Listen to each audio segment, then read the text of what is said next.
each of the litters has their own personality, doesn't it? Yes. How would you describe the Looney Fosters? Well, their personality is still really developing. They're only, I think a month old. Yeah. And, there's two of the kittens, Penelope and Sylvester, are starting to show their personalities. Taz and Marvin they're showing hints of what their personalities might be.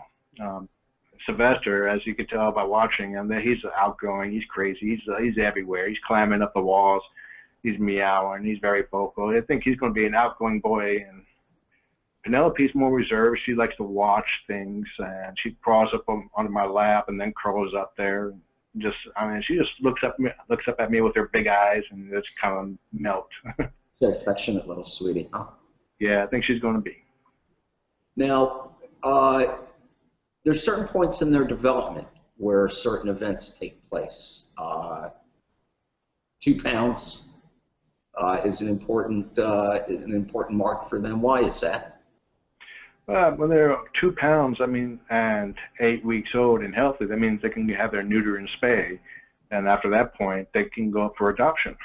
All right. So all of the fosters are neutered and spayed before they're put up for adoption. You won't see them unless they're neutered or spayed. Or you won't see them up for adoption unless they're neutered and spayed.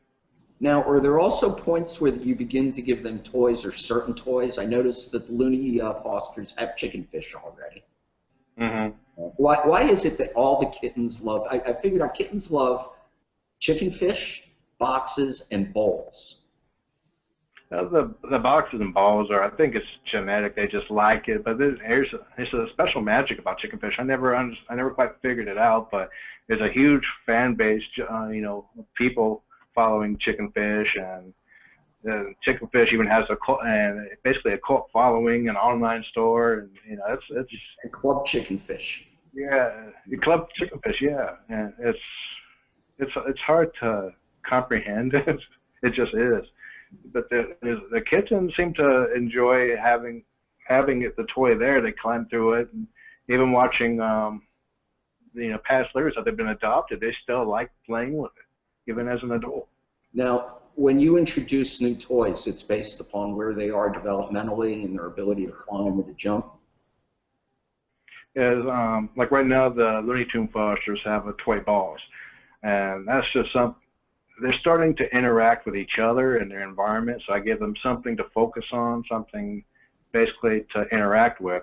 And once they start interacting with the balls and with each other, then I introduce new toys, such as small springs for them to actually grab hold of with their teeth, or gums right now. They haven't got their teeth. Are there any litters of the 38 that just stand out that you just remember, other than the first one, because it was the first, that just you remember more fondly or better than others? Each one definitely stands out. You remember them all? All stand out, but there's the Sweetheart Fosters.